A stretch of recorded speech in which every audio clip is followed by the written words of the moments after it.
नमस्कार, मैं प्रत्युष और स्वागत है आप सभी का AEIC क्लासेस पर। तो दोस्तों, आज आप सभी लोगों को एक बहुत ही इम्पोर्टेंट टॉपिक के बारे में बताने जा रहा हूँ, जो इलेक्ट्रिकल इंजीनियरिंग के लिए बहुत ही मोस्ट इम्पोर्टेंट होता है। इलेक्ट्रिकल इंजीनियर में एक सब्जेक्ट होता है इलेक्ट्रिकल मशीन। इलेक्ट्रिकल इंजीनियर के लिए बहुत ही महत्वपूर्ण इम्पोर्टेंट टॉपिक है। जिस प्रकार ये इलेक्ट्रिकल मशीन किसके लिए काम है, सभी के लिए, जितने इलेक्ट्रिकल इंजीनियरिंग वाले छात्र स्टूडेंट हैं। इलेक्ट्रिकल इंजीनियरिंग डिप्लोमा लेवल यानी पॉलिटेक्निक के जो स्टूडेंट होते हैं उनको थर्ड सेमेस्टर में इलेक्ट्रिकल मशीन का सब्जेक्ट आ जाता है। और फॉर SSC लेवल के जो जेईई प्रिपरेशन करते हैं उनके लिए भी इलेक्ट्रिकल मशीन बहुत ही इंपॉर्टेंट टॉपिक होता है। तो दोस्तों, आज हम बात करेंगे इलेक्ट्रिकल मशीन। इलेक्ट्रिकल मशीन एक सब्जेक्ट है, ठीक है। सब्जेक्ट का नेम है इलेक्ट्रिकल मशीन। इलेक्ट्रिकल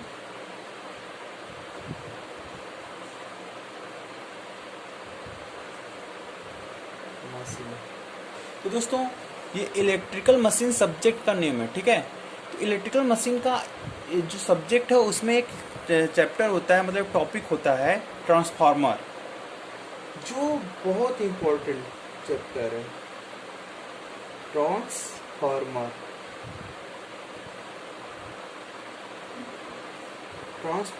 इसकी हिंदी होती है परिणामित्र।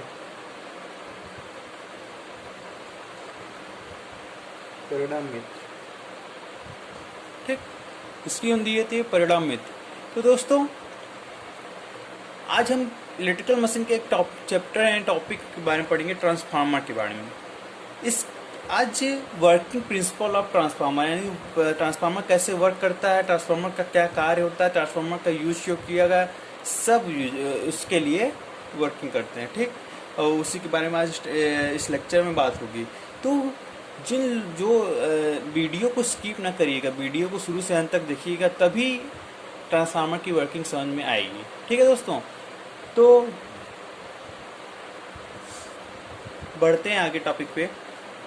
पहले आज लिखते हेडिंग क्या रहेगी, working principle of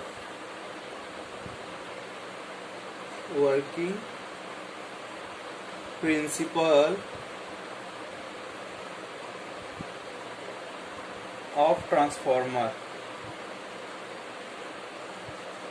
working principle of transformer, ठीक है। Working principle of transformer. तो दोस्तों, इसके बारे में पढ़ेंगे, working principle of transformer. Transformer के वर्किंग के बारे में पढ़ेंगे। तो बेसिकली एक इसका हम डायग्राम बनाते हैं, सर्किट बनाते हैं। तो देखिए क्या होता है, एक पार्ट के बारे में। सबसे पहली बात है कि इसके दो बाइंडिंग होती है। कितनी बाइंडिंग होती है? इसकी दो बाइंडिंग होती है। दो बाइंडिंग का मतलब है, देखिए जैसे ये नॉर्मली है, ये कोर है हमारा, ये जो बन रहा है ये कोर है, इसे कोर कहते हैं, ठीक है।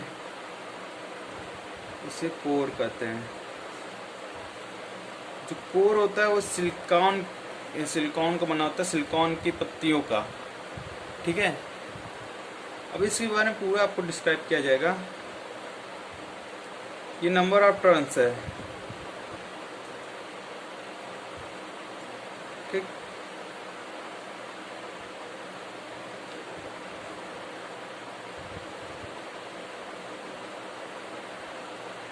ठीक, ये जो बाइंडिंग की गई, ये बाइंडिंग, ये कुंडली है, बाइंडिंग की गई है। ये जो नंबर टर्न्स है, ये बाइंडिंग की गई है, ठीक है। इस बाइंडिंग को क्या कहते हैं? इस बाइंडिंग को प्राइमरी बाइंडिंग,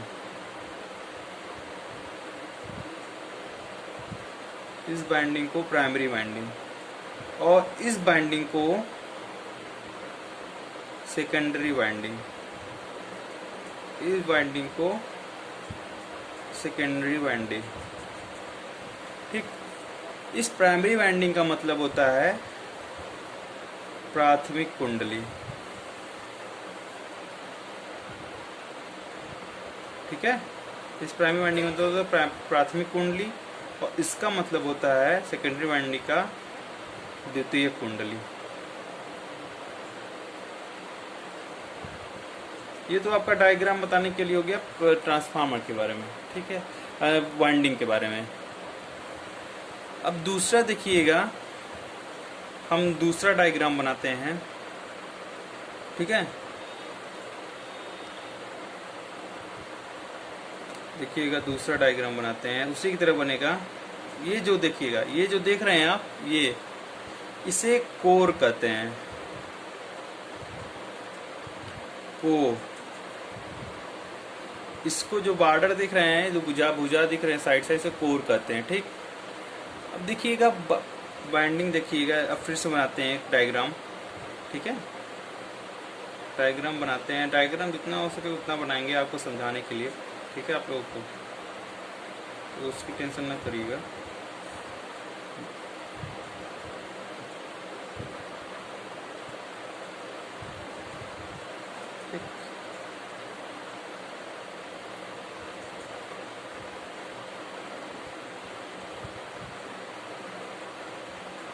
ठीक है, ये वाइंडिंग हो गई। ठीक, ये वाइंडिंग का टर्न्स थोड़ा गलत हो गया है, मिस्टेक हो गई है इसमें, तो सॉरी, इसके लिए आगे समझा देते हैं। देखिएगा फिर से एक बार जो बाइंडिंग होती है।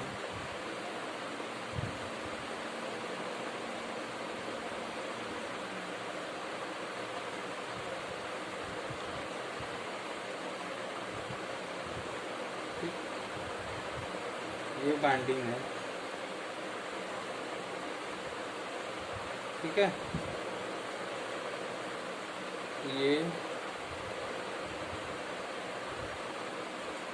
ठीक।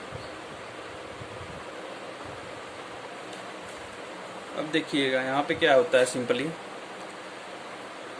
ये प्राइमरी वाइंडिंग है, सेकेंडरी वाइंडिंग। ठीक, यहाँ पे सिंपली होता क्या है, जब हम यहाँ पे इसके प्राइमरी वाइंडिंग पे, ठीक है, इसके प्राइमरी वाइंडिंग पे क्या देते हैं, एक एसी सप्लाई देते हैं। इसके प्राइमरी वाइंडिंग पे एक एसी सप्लाई यानी एसी वोल्टेज देते हैं। ठीक, ये एसी वोल्टेज, एसी सप्लाई, तो यहाँ पे हमारा क्या होता है, V1 एक वोल्टेज उत्पन्न हो जाता है। ठीक, जब हम यहाँ पे एसी सप्लाई देते हैं तब यहाँ पे करंट आई, ठीक है, करंट आई फ्लो होने लगता है, तब यहाँ पर करंट आई फ्लो होने लगता है। जब हम एसी वोल्टेज, एसी सप्लाई यानी एसी वोल्टेज V1 देते हैं, तब यहाँ पे करंट फ्लो होने लगता है। और जब करंट फ्लो होता है, करंट फ्लो के कारण क्या होता है, एक MMF उत्पन्न हो जाता है, मैग्नेटोमोटिव फोर्स, MMF, MMF क्या है, ये देखिएगा, ये MMF इज इक्वल टू होता है NI, नंबर ऑफ टर्न्स। ये जो देख रहे हैं आप, ये जो टर्न्स है ना घुमाव की कुंडली की, नंबर ऑफ टर्न्स N1 है, ये नंबर ऑफ टर्न्स N2 है। ठीक, तो ये MMF हमारा होता है MMF is equal to NI। तो इस MMF के कारण क्या होता है, फाई, MMF कारण यानी हमारा मैग्नेटिक फ्लक्स उत्पन्न होता है फाई, और फाई इज इक्वल टू क्या होता है, MMF upon reluctance, MMF upon reluctance यानी NI अपॉन रिलक्टेंस। रिलक्टेंस को S से भी डिनोट करते हैं और R से भी। जिस प्रकार किसी इलेक्ट्रिक सर्किट में रेजिस्टेंस होता है, ठीक है, जिस प्रकार किसी इलेक्ट्रिकली सर्किट में रेजिस्टेंस होता है, उसी प्रकार हमारा इंडक्टेंस में रिलक्टेंस होता है। ठीक है, इसी प्रकार हमारा एक कोई भी इंडक्टिव है ना, कोई भी इंडक्टिव चीज़, उसमें हमारा रिलक्टेंस होता है। ठीक, और इसी प्रकार देखिएगा, जब अब आपको दिखाते हैं कि किस प्रकार क्या क्या उत्पन्न होता है। जब हम एसी सप्लाई देते हैं, ठीक है, एसी सप्लाई देते हैं तो क्या होता है, हमारा प्राइमरी करंट यानी I1 आई इंड्यूस होता है, करंट इंड्यूस होता है यहाँ पे, ठीक। और इसके बाद इस आई के कारण हमारा मैग्नेटिक मोटिव फोर्स एमएमएफ उत्पन्न होता है, एमएमएफ। एमएमएफ बराबर क्या होता है, एनआई। एनआई उत्पन्न होता है और इस मैग्नेटिक मोटिव फोर्स के कारण magnetic flux phi, magnetic flux phi setup होता है। और फाई कहाँ उत्पन्न होता है, ट्रांसफार्मर के कोर में सेटअप होता है, ठीक है। इस मैग्नेटिक फ्लक्स का फाई सेटअप होता है। इस फाई के कारण क्या होता है, हमारा प्राइमरी वाइंडिंग के अक्रॉस ईएमएफ इंड्यूस होता है, जिसे E1 बोलते हैं, E1 EMF E1 primary winding के अक्रॉस, ठीक है। ईएमएफ इंड्यूस होता है E1। और हम जानते हैं E1 कैसे इंड्यूस होता है। E1 बराबर होता है E बराबर -N d∅dt। और ये d∅dt कैसे आया, लेंज लॉ के अनुसार आया। और ये -N जैसे हमने पढ़ा था कि क्या जो फैराडे का विद्युत चुंबकीय प्रेरण है, चुंबकीय फ्लक्स परिवर्तन की दर, ये लेंज लॉ के अनुसार आता है, ठीक है। पोटेंशियल के क्रॉस लेंज लॉ के नियम पे d∅dt, ठीक है। अब देखिएगा, अब हम आगे चलते हैं। अब इसको पूरा डिराइव करेंगे आपको अच्छे से, ठीक है। देखिएगा आगे क्या होता है यहाँ पर।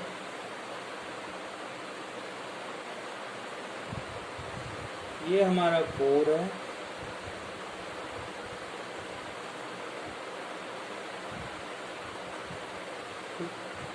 राइटिंग थोड़ा डिस्टर्ब कर सकता है, जहाँ से मैंने वो कमेंट करके एक बार पूछ लीजिएगा आप लोग, ठीक। एक कुंडली हो गई, नंबर ऑफ टर्न्स N1। ये हमारा सेकेंडरी वाइंडिंग हो गया, ठीक। ये हमारा सेकेंडरी वाइंडिंग हो गया, ठीक है।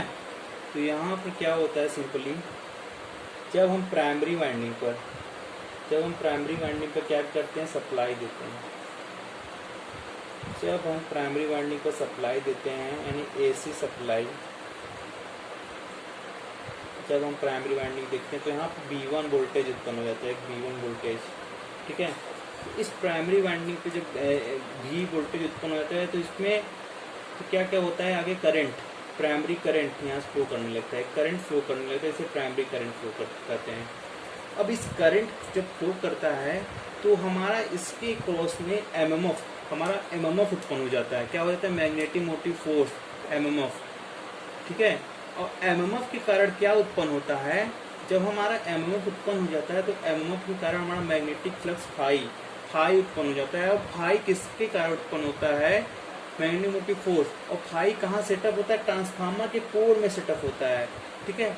अब देखते हैं ट्रांसफार्मर की कोर की जो डायरेक्शन, मतलब जो हमारा मैग्नेटिक फ्लक्स का डायरेक्शन होगा वो किस डायरेक्शन में होगा, किसके थ्रू होता है। जैसे ये मान लीजिए हमने पढ़ा था राइट हैंड थंब रूल पढ़ा है, तो ऐसे हमने पढ़ा था ना, जब राइट हैंड थंब रूल क्या करता है, हमारा राइट हैंड थंब रूल बताता है कि जैसे ये है, जैसे मान लीजिए नंबर ऑफ टर्न्स है, ठीक। ये मान लीजिए यहाँ पे है ना, ये नंबर ऑफ टर्न्स है, ठीक है। जैसे मान लीजिए नंबर ऑफ टर्न्स है, तो क्या होगा, नंबर ऑफ टर्न्स अप्रोच करेगा, ऐसे फिंगर घूम जाएगा। और ये हमारा दिखाता है कि जो अंगूठा दिख रहा है आपको, ये अंगूठा फ्लेमिंग के दाएं हाथ का रूल पे काम करेगा, मतलब जिसके क्रॉस में रहेगा, मतलब down to upward magnetic flux up to down रहेगा, ठीक है। Down to upward magnetic flux की डायरेक्शन रहेगी। जैसे देखिए करंट की डायरेक्शन ऐसे गई, ऐसे गई, ऐसे गई, ऐसे गई, फिर यहाँ पे वापस आ गई, ठीक है, क्लोज सर्किट में। तो मैग्नेटिक फ्लक्स हमारा डायरेक्शन जो रहेगा, देखिएगा आप, डाउन टू अपवर्ड। तो एक मैग्नेटिक फ्लक्स फाई जो एमएमएफ के कारण उत्पन्न होता है, वो हमारे ट्रांसफार्मर के कोर में सेटअप होता है। ये जो डॉट डॉट देख रहे हैं, ट्रांसफार्मर के कोर में मैग्नेटिक फ्लक्स फाई सेटअप हो रहा है, ठीक है। मैग्नेटिक फ्लक्स फाई सेटअप हो रहा है, समझ गए आप लोग। अरे मैग्नेटिक फ्लक्स फाई सेटअप हो रहा है। अब यहाँ पर जब मैग्नेटिक फ्लक्स फाई सेटअप होता है तो इसके कारण, इस मैग्नेटिक फ्लक्स के कारण प्राइमरी वाइंडिंग, यानी प्राइमरी वाइंडिंग के क्रॉस में एक ईएमएफ इंड्यूस्ड होता है, एक ईएमएफ इंड्यूस्ड होता है, जिसे बोलते क्या है E1, जिसे क्या बोलते हैं E1, इसे E1 बोलते हैं। ठीक है, इस E1 को क्या बोलते हैं हम, इस ये E1 क्या होता है हमारा, E1 इक्वल टू हो जाता है सेल्फ इंड्यूस्ड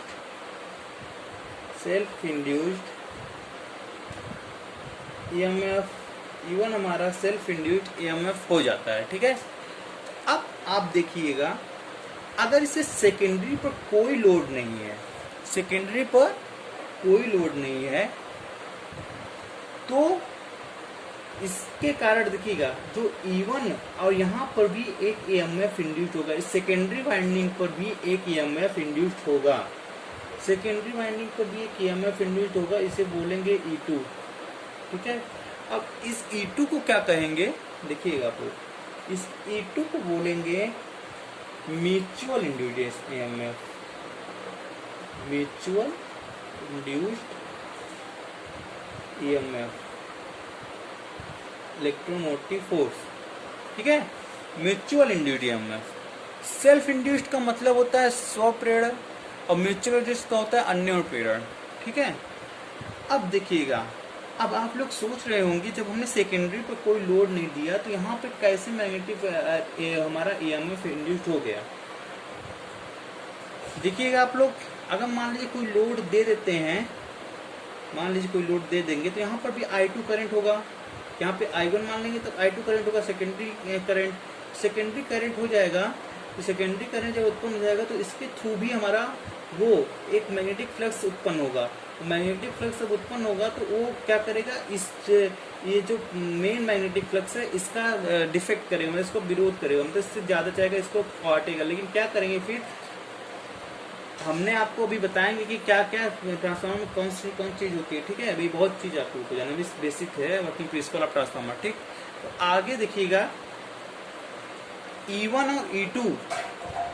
और E2 के लिए मैग्नेटिक फ्लक्स फाई बराबर रहता है, मैग्नेटिक फ्लक्स फाई कांस्टेंट रहता है, नहीं बराबर रहता है। जो E1 के लिए मैग्नेटिक फ्लक्स रहेगा वही हमारा E2 के लिए मैग्नेटिक फ्लक्स रहेगा, क्योंकि ये E1 और E2 एक दूसरे से मैग्नेटली कपल्ड होते हैं, एक दूसरे से किससे जुड़े होते हैं, मैग्नेटली कपल्ड होते हैं। अर्थात E1 एंड E2 एक दूसरे से मैग्नेटली कपल्ड होते हैं, मैग्नेटली कपल्ड होते हैं। ठीक, मैग्नेटली कपल्ड होते हैं E1 एंड E2। अब आप लोग देखिएगा, जब E1 और E2 मैग्नेटली कपल्ड होते हैं और इस E1 और E2 के बीच एक रेजिस्टेंस होता है, जिसे क्या बोलते हैं, electrically resistance. E1 and E2 between E1 and E2 के बीच इलेक्ट्रिकली रेजिस्टेंस होता है, इलेक्ट्रिकली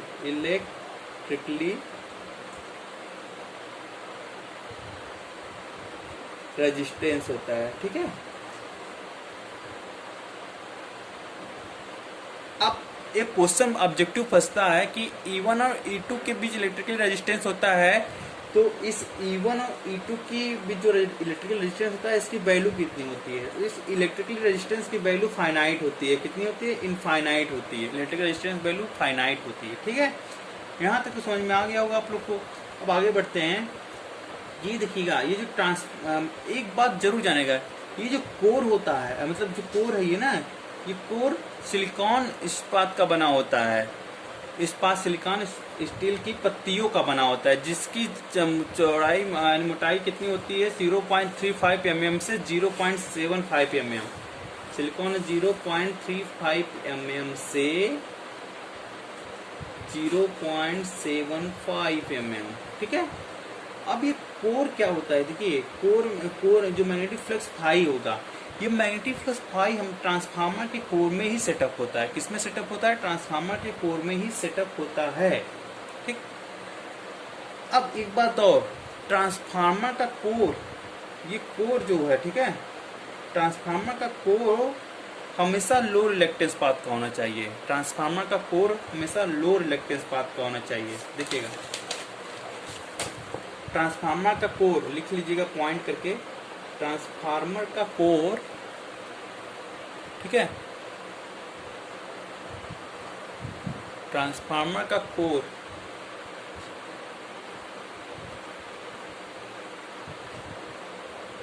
हमें लो reluctance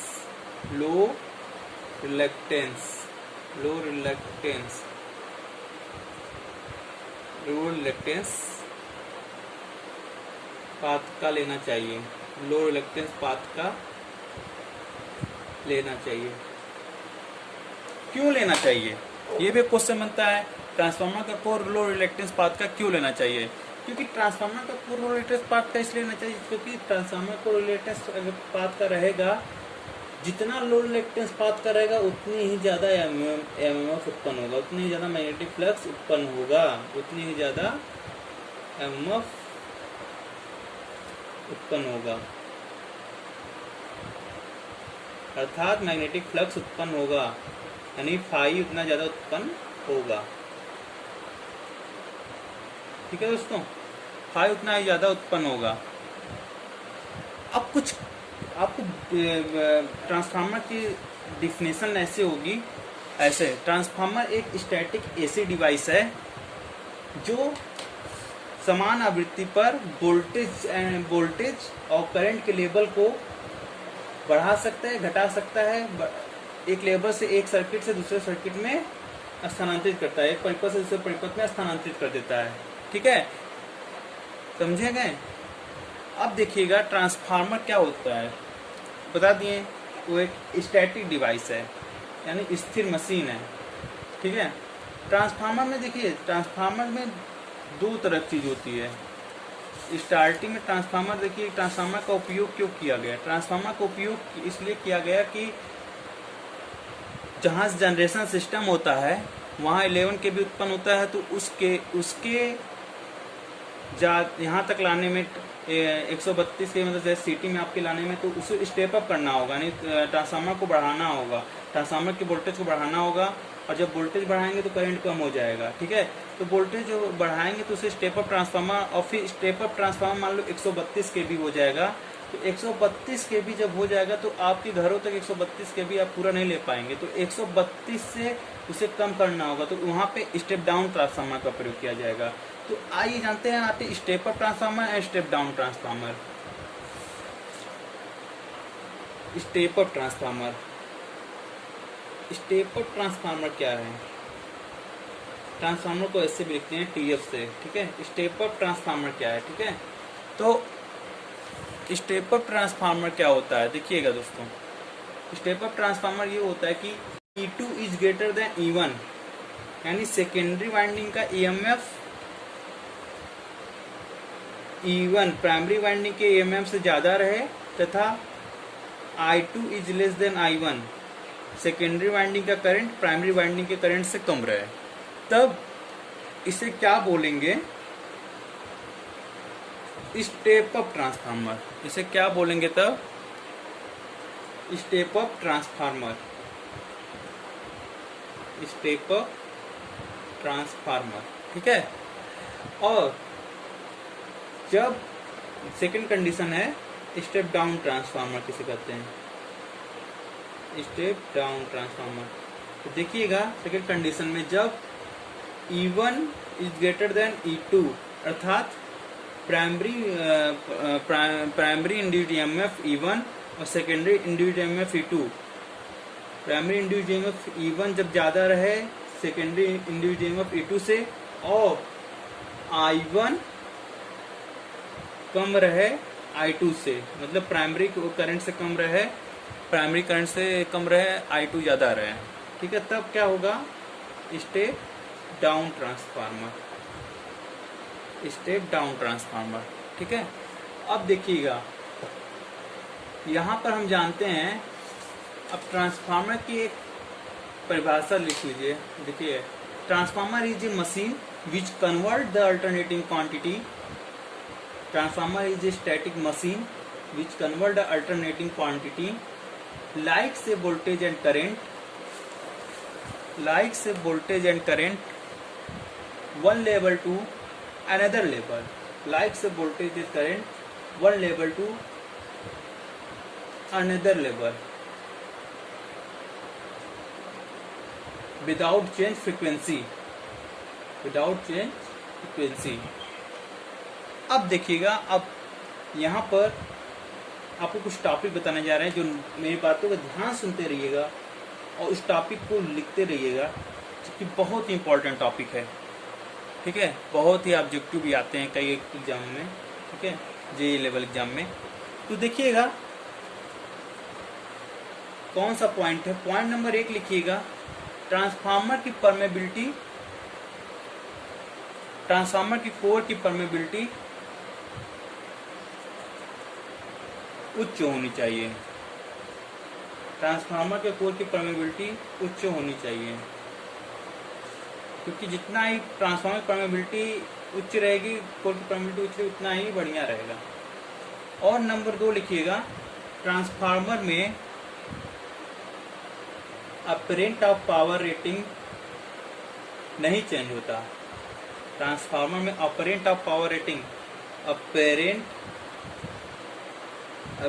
of power rating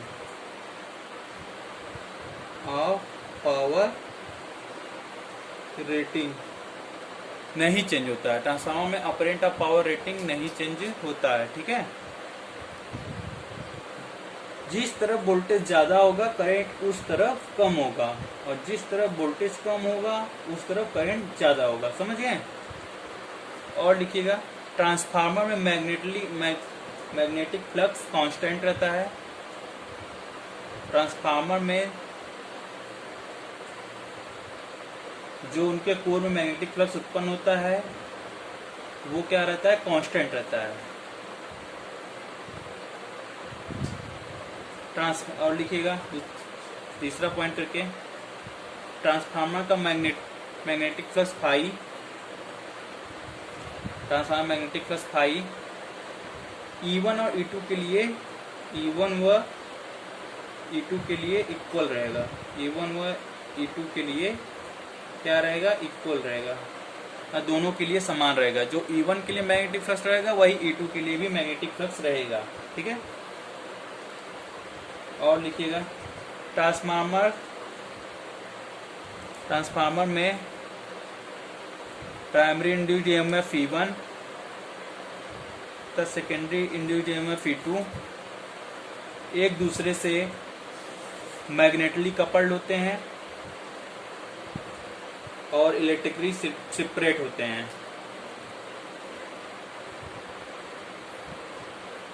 electrically resistance, इनके बीच एक इलेक्ट्रिकली रेजिस्टेंस होता है, जिनकी वैल्यू, दोनों वाइंडिंग के बीच इलेक्ट्रिकली रेजिस्टेंस होता है, जिनकी वैल्यू कितनी होती है, इनफाइनाइट होती है। और सबसे बड़ी बात आते हैं यहाँ पे, ट्रांसफार्मर हमारा डीसी पर वर्क क्यों नहीं करता है, क्यों एसी पर वर्क करता है, ठीक है। देख लीजिए, वाई ट्रांसफार्मर डीसी पर वर्क क्यों नहीं करता, डीसी पर वर्क क्यों नहीं करता। तो इसका एक मेन रीजन है, मान लीजिए ये है, ये डायरेक्शन है, ये ठीक है, 5 मान लीजिए, ये वोल्टेज मान लीजिए, करंट मान लीजिए, डीसी वोल्टेज, ठीक है। तो इसका मेन एक रीजन है, मेन रीजन क्या है कि ट्रांसफार्मर किस सिद्धांत पर कार्य करता है, फैराडे के विद्युत चुंबकीय प्रेरण के नियम पर आधारित म्यूचुअल इंड्यूस्ड ईएमएफ अन्य प्रेरण के सिद्धांत पर कार्य करता है। तो फैराडे का नियम क्या कहता है कि कब लागू होता है, या तो एक होता है कि ट्रांसफार्मर में जब नंबर ऑफ टर्न्स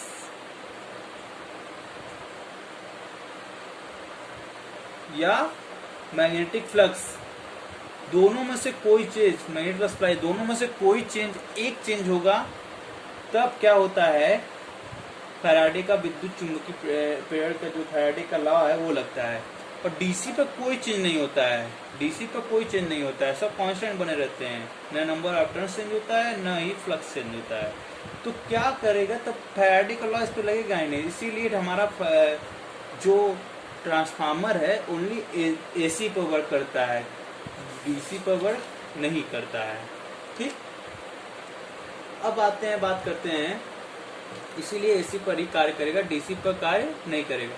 ठीक है, न मैग्नेटिक फ्लक्स चेंज होता है न नंबर ऑफ टर्न्स चेंज होते हैं डीसी सेटअप में, इसीलिए हमारा ट्रांसफार्मर ओनली डीसी एसी पर वर्क करता है। ठीक है,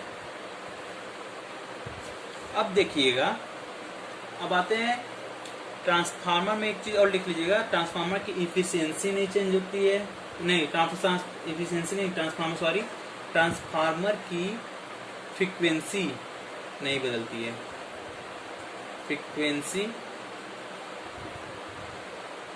नहीं बदलती, फ्रीक्वेंसी आवृत्ति नहीं बदलती है, बदलता क्या है, वोल्टेज और करंट का लेवल बदलता है, फ्रीक्वेंसी नहीं बदलता है।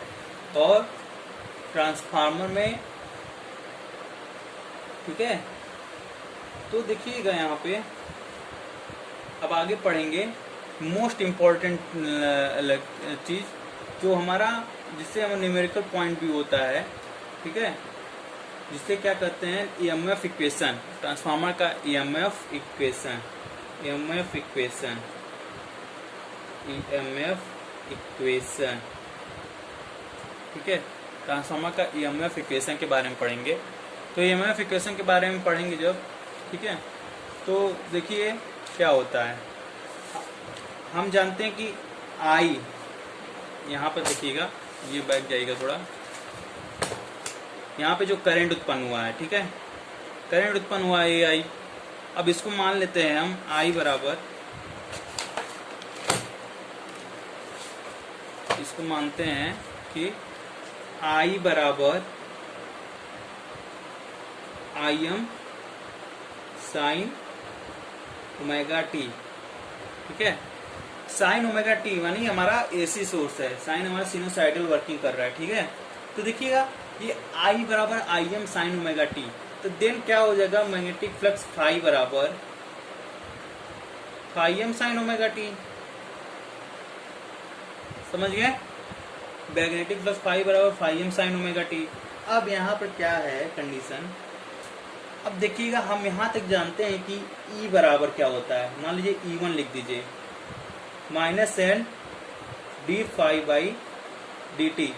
ये minus N D phi by D T किसके लिए है, लेंज के कॉर्डिंग नियम से आया है। बेसिक में आप लोग पढ़े होंगे, और मैग्नेटिकली जो सेपरेट होगा, तो मैग्नेटिक चैप्टर जो था मैग्नेट का, उसे उसमें पढ़े होंगे। ठीक है, तो ये लेंज लॉ पे minus N D phi by D T. अब देखिएगा यहाँ पे क्या करेंगे, ये E1 है, मान लीजिए इसको N1 मान लेते हैं, प्राइमरी के लिए, प्राइमरी मानने के लिए निकाल रहे हैं हम। ठीक है, समझ लीजिए, तो E1 बराबर हो जाएगा हमारा minus N1 D by D T, और यहाँ पे फाई क्या है, phi maximum sine omega T.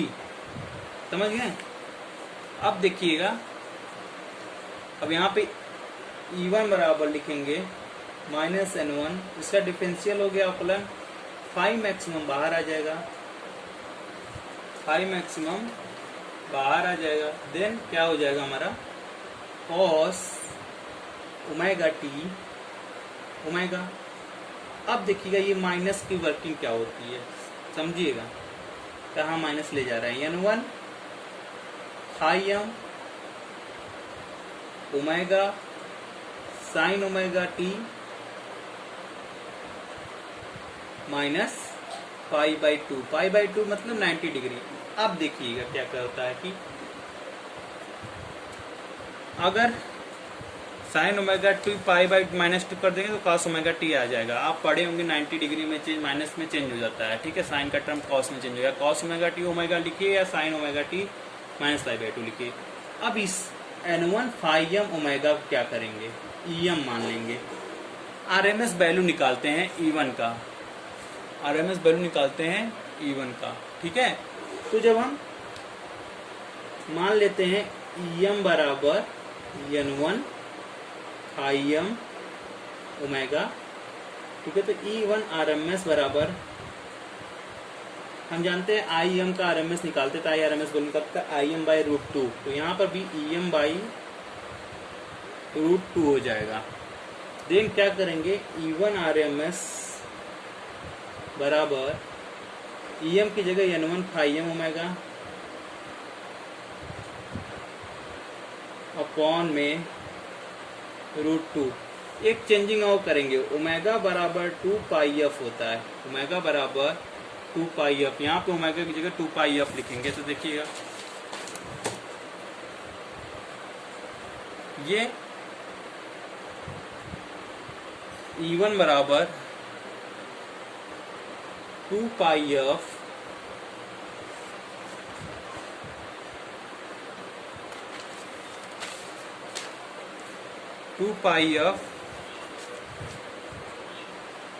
ठीक है। E1 बराबर 2 pi F phi M N1 upon में अंडर रूट 2। अब वैल्यू क्या आ जाएगी, E1 बराबर under root 2 pi F phi M N1। अब उस अंडर रूट 2 की वैल्यू को निकालेंगे और अंडर पाई की वैल्यू, इन दोनों वैल्यू को जब निकाल के हम मल्टीप्लाई करेंगे तो हमारा क्या आ जाएगा, E1 बराबर 4.44 या फाई एम N1 वोल्ट। इसी प्रकार E2 में क्या हो जाएगा, बस नंबर ऑफ टर्न चेंज हो जाएगा, 4.44 F high maximum N2 volt. समझ गए होंगे, आपका ये EMF इक्वेशन है हमारा, ठीक है। ओके, देखिएगा आगे हम क्या करते हैं, डायग्राम बना, फेजर डायग्राम। तो हम क्या करेंगे, वोल्टेज को रिफरेंस पे ले लेंगे, ठीक है, वोल्टेज को रिफरेंस ले लेंगे। ये क्या हो जाएगा, हमारा मैग्नेटिक फ्लक्स फाई, यानी मैग्नेटिक फ्लक्स फाई है। और हम जानते हैं कि ये इंडक्टिव नेचर का होगा, इंडक्टिव नेचर है, तो 90 डिग्री क्या करेगा, लैग करेगा। E1 और E2 90 डिग्री लैग करेगा, E1 एंड E2। एक बात और, हम जब भी E1 और E2 लेंगे सेम डायरेक्शन में लेंगे, एक ही डायरेक्शन। E1 एंड E2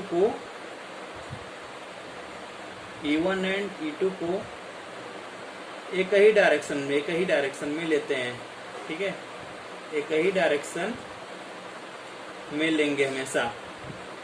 अब क्यों लेंगे, क्योंकि इनके लिए मैग्नेटिक फ्लक्स फाई जो उत्पन्न होता है दोनों के लिए समान होता है, दोनों के लिए इक्वल समान होता है, ठीक है।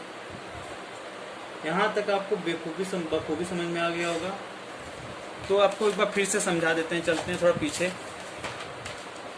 देखिएगा, इलेक्ट्रिकल मशीन एक सब्जेक्ट है, उसमें एक टॉपिक है ट्रांसफार्मर, ठीक है, जिसका हम पढ़ेंगे टॉपिक है वर्किंग प्रिंसिपल ऑफ ट्रांसफार्मर। तो सबसे पहले क्या किए हैं हम, ये एक वाइंडिंग मतलब एक डायग्राम बनाए, उसमें एक प्राइमरी वाइंडिंग है कुंडली की, सेकेंडरी वाइंडिंग, और जो भुजा दिख रहा है आपको कोर है, इसको प्राथमिक कुंडली, द्वितीय कुंडली। अब आगे देखिएगा, यहाँ पर N1 टर्न्स है, यहाँ पे N2 टर्न्स है। एक मैग्नेटोमोटिव फोर्स होता है, जिसके इक्वल टू बराबर Ni होता है, नंबर ऑफ टर्न्स और करंट। तो फाई बराबर हो जाएगा, मैग्नेटिक फ्लक्स उत्पन्न होता है इससे मैग्नेटोमोटिव फोर्स की तरह। तो यहाँ पे number of turns upon reluctance. जब हम देखिए, यहाँ पे देखिए, समझिएगा, जब हम ये देखिए, ये बन गया है, मान लीजिए डायग्राम बेसिक स्ट्रक्चर बन गया है। तो यहाँ पे AC सप्लाई देते हैं ट्रांसफार्मर में, वोल्ट जब AC सप्लाई देते हैं तो वोल्टेज उत्पन्न होता है, तो इसके एक करंट उत्पन्न होता है जिसे प्राइमरी करंट बोलते हैं। और इस करंट के कारण जब वोल्टेज उत्पन्न होता है तो इस करंट के कारण क्या होता है, MMF इंड्यूस होता है, MMF इंड्यूस होता है। तो MMF इंड्यूस होने के कारण हमारा कोर में से मैग्नेटिक फ्लक्स फाई उत्पन्न हो जाता है, कोर में ही सेटअप होता है मैग्नेटिक फ्लक्स फाई। और फाई हमारा किससे उत्पन्न होता है, मैग्नेटिक फ्लक्स के कारण, ठीक है। अब इस जब फाई में सेटअप हो जाता है, मैग्नेटिक फ्लक्स फाई कोर में सेटअप हो जाता है, तो इसके कारण क्या होता है कि एक प्राइमरी वाइंडिंग के क्रॉस, इसके वाइंडिंग के क्रॉस एक EMF इंड्यूस होता है, जिसे क्या कहते हैं, सेल्फ इंड्यूस EMF। और इसी सेकेंडरी वाइंडिंग के क्रॉस दूसरा EMF इंड्यूस होता है, जिसे क्या बोलते हैं, E2 म्यूचुअल इंड्यूस्ड EMF, ये कोर होता है सिलिकॉन पत्तियों से बना होता है, जिसकी मोटाई कितनी होती है 0.35 mm से 0.75 mm, ठीक है। प्योर कोर नहीं होता है, कोर में आयरन मिला होता है 13%, आयरन भी 13% मिला होता है, प्योर सिलिकॉन नहीं होता है, ठीक है। तो E1 and E1 and E2 जो होता है मैग्नेटिकली कपल्ड होता है, मैग्नेटिकली मतलब फाई से कपल्ड होता है, और इन दोनों के बीच, इन दोनों वाइंडिंग के बीच जो रेजिस्टेंस होता है उसे इलेक्ट्रिकल रेजिस्टेंस बोलते हैं। और इलेक्ट्रिकल रेजिस्टेंस का मतलब है, इलेक्ट्रिकल रेजिस्टेंस की वैल्यू होती है फाई, इनफाइनाइट होती है, ठीक है, इनफाइनाइट होती है। और इनका जो मैग्नेटिक फ्लक्स रहता है वो कांस्टेंट रहता है, और इनमें apparent of power rating change नहीं होती है, फ्रीक्वेंसी नहीं बदलता है, फ्रीक्वेंसी कांस्टेंट बनी होती है। और देखिए फ्रीक्वेंसी चेंज नहीं होती है, वोल्टेज और करंट लेवल को चेंज किया जाता है। उच्च वोल्टेज से निम्न वोल्टेज में बदलने के लिए स्टेप डाउन ट्रांसफार्मर का उपयोग किया जाता है, और निम्न वोल्टेज से उच्च वोल्टेज बदलने के लिए स्टेप अप ट्रांसफार्मर का उपयोग किया जाता है। यहाँ आप देखिएगा E2 is greater than E1, यानी प्राइमरी सेकेंडरी वाइंडिंग का EMF E2 प्राइमरी वाइंडिंग के EMF से ज़्यादा रहे तथा सेकेंडरी करंट प्राइमरी करंट से कम रहे, तब स्टेप अप ट्रांसफार्मर। और हमारा स्टेप डाउन ट्रांसफार्मर जो है E1 ज़्यादा रहे, यानी primary induced EMF secondary induced EMF से ज़्यादा रहे तथा प्राइमरी करंट सेकेंडरी करंट से कम रहे, तो step down transformer. Up and power rating change नहीं होता है, इक्वल रहता है, ठीक है। और ट्रांसफार्मर डीसी पर कार्य क्यों नहीं करता है एक बार फिर बता देते हैं, क्योंकि इससे फैराडे लॉ नहीं लगता है, क्योंकि न इसमें नंबर ऑफ टर्न्स चेंज होता है, ना ही मैग्नेटिक फ्लक्स पाई चेंज होता है। तो फैराडे लॉ अलाउ करने के लिए दोनों में से एक चेंज होना चाहिए, कोई भी चेंज होना चाहिए। मैं एप्लीकेशन देख लीजिए, यहाँ पे I बराबर Im साइन ओमेगा टी, साइन होता है AC में। अब इसी प्रकार फाई बराबर phi M sine omega T, तो E1 बराबर यानी E1 के रिस्पेक्ट में E1 का वो हम निकाले एम तो माइनस N1 d∅dt, ये माइनस कैसे आया, तो लेंज लॉ के अनुसार आया, ठीक है। E1 मतलब जिसके कारण उत्पन्न हुआ, लेंज लॉ में जिसके कारण उत्पन्न हुआ है उसी का विरोध करता है। अब देखिएगा मतलब इसका समझ लीजिए, जिसके कारण उत्पन्न हुआ AC सप्लाई है या d∅dt, तो इसके कारण इसी को अपोज करेगा, इसको इस वोल्टेज को ही विरोध करेगा लेंज लॉ नियम है, ठीक है। इसी कारण माइनस d∅dt प्लस माइनस के हिसाब से यहाँ पे आया है, पोलैरिटी के हिसाब से, ठीक है। अब आगे पढ़ेंगे अभी।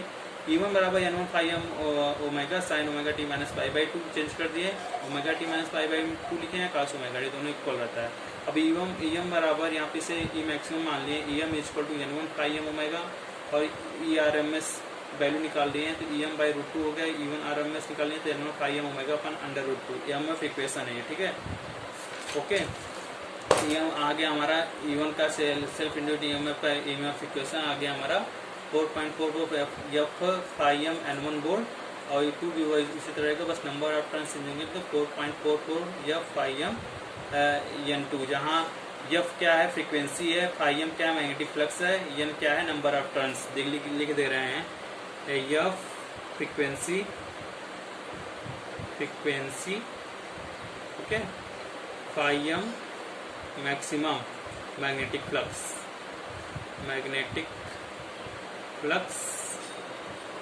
और N नंबर ऑफ टर्न्स, ठीक है। अब यहाँ पर रेफरेंस लिए हैं, तो फाई से E1 E2 90 डिग्री लाइक करेगा, क्योंकि इंडक्टिव नेचर का होता है। इंडक्टिव नेचर का है, कुंडली जो की गई तो इंडक्टिव नेचर का होता है, इसलिए 90 डिग्री लाइक करेगा। तो E1 और E2 सेम डायरेक्शन में ही रहेगा, हमेशा जब भी रहेगा सेम डायरेक्शन में रहेगा, कई दिशा में रहेगा या किसी भी कंडीशन में। तो क्या होगा, क्यों सेम डायरेक्शन में रहता है, क्योंकि इनके लिए मैग्नेटिक फ्लक्स समान रहते हैं। उम्मीद करता हूँ आपको यहाँ तक बहुत अच्छे समझ में आया होगा, और अगर आप लोगों को ये समझ में आए तो अब अगली टॉपिक में हम पढ़ेंगे ट्रांसफार्मर के दूसरे पार्ट में पढ़ेंगे, दूसरा लेक्चर चलेगा, अगली टॉपिक अच्छी रहेगी। तो कृपया करके अगर आपको समझ में तो चैनल को सब्सक्राइब जरूर कर लीजिए, जिससे आपको आगे की महत्वपूर्ण जानकारी आपको सबसे पहले मिल सके, ठीक है। और दोस्तों को भी शेयर करिएगा, जिससे उनका फ़ायदा हो सके। ये बहुत ही महत्वपूर्ण विषय है, बहुत ही महत्वपूर्ण टॉपिक चल रहा है। ट्रांसफार्मर भी बहुत ही मशीन का समझिए जान है, और ट्रांसफार्मर जो स्टैटिक डिवाइस है ये जानते रहिएगा, ठीक है। और ट्रांसफार्मर के बारे में और बहुत जानकारी मिलेगी, इसको लेक्चर फर्स्ट था, तो कृपया करके इसको पढ़ें ध्यान से, और बेस्ट ऑफ लक आपके फ्यूचर। धन्यवाद।